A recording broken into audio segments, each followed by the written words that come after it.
உப்புமா உப்புமானாலே எல்லாம் பயந்து வேண்டாம்மா உப்புமாவே வேண்டாம் அப்படின்வாங்க. ஆனால் இந்த உப்புமா இன்னும் கொஞ்சம் இருக்கா அப்படின்னு கேட்டு வாங்கி சாப்பிட்ற அளவுக்கு இருக்கும்.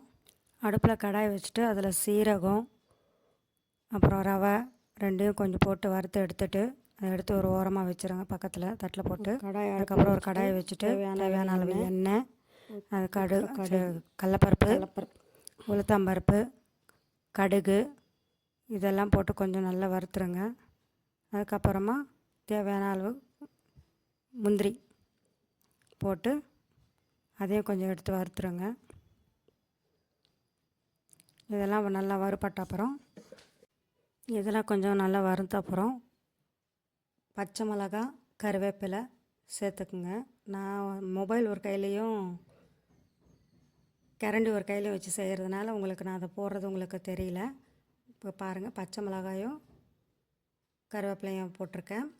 அதுக்கப்புறம் கொஞ்சம் தண்ணியும் ஊற்றி வச்சுருக்கேன், ஒரு கப் தண்ணி. நீங்கள் உப்புமா ரவையை எந்த கப்பில் அளவு எடுத்துக்கிறீங்களோ அந்த கப்பில் 3 மடங்கு தண்ணியும் 1 மடங்கு பாலும், பச்சை பால், பாக்கெட் பால் அதையும் கலந்து அதில் ஊற்றிடுங்க. ஊற்றிட்டு அது நல்லா கொதிக்கட்டும். ஆனால் நான் இன்னும் உப்பு சேர்க்கலை, நல்லா பார்த்துக்குங்க. உப்பு இப்போயே சேர்க்கக்கூடாது. உப்பு இப்போயே சேர்த்தா பால் தெரிஞ்சிடும். ஸோ உப்பு லாஸ்ட்டில் இறக்கும்போது தான் உப்பை சேர்க்கணும். இந்த உப்புமாவுக்கு இந்த பால் தாங்க டேஸ்ட்டு. இந்த பால் நல்லா கொதிக்க நல்லா வர அந்த பாலோட நல்லா கொதிச்சிச்சுன்னா நல்லா திக்னஸ்ஸாக வரும். அதுக்கப்புறமா ரவையை நம்ம சேர்த்துடலாம். இந்த பால் ஊற்றுறதுனால வாயில் வச்சால் அப்படியே கரைஞ்சி போகிற மாதிரி இருக்கும். இந்த இப்போ ரவையை சேர்த்தாச்சு, வறுத்து வச்ச ரவையும் சீரகையும் போட்டு சேர்த்தாச்சு.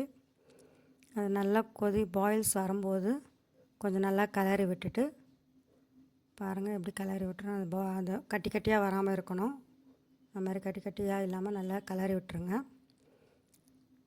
கட்டி கட்டியாக இல்லாமல் நல்லா கிளறி விட்ட அப்புறம் ஸ்டவ்வை கொஞ்சம் சிம்மில் வச்சுட்டு அந்த தண்ணியெல்லாம் கொஞ்சம் இழுத்துக்கும். பாலும் தண்ணி நல்லா இழுத்த அப்புறம் தேவையான அளவு உப்பு இப்போ எடுத்துக்கிட்டு உங்களுக்கு எவ்வளோ உப்பு தேவையோ டேஸ்ட்டுக்கு தகுந்த மாதிரி உப்பு எடுத்து அதில் போட்டுருங்க. போட்டு கொஞ்சம் நல்லா கிளறி விட்டுருங்க. திருப்பியும் உப்பு எல்லா இடத்துலையும் சேரணும் இல்லைங்களா. அதுக்கப்புறம் கொத்தமல்லி தழையை தூவி ஸ்டவ் ஆஃப் பண்ணி விட்டுடலாம். அவ்வளோதாங்க, உப்புமா முடிஞ்சிருச்சு. நாக்கில் வச்சாலே அப்படியே கரைஞ்சி போகிற மாதிரி இருக்கிற உப்புமா. நீங்களும் உங்கள் வீட்டில் ட்ரை பண்ணி பார்த்துட்டு எப்படி வந்துச்சுன்னு சொல்லுங்கள்.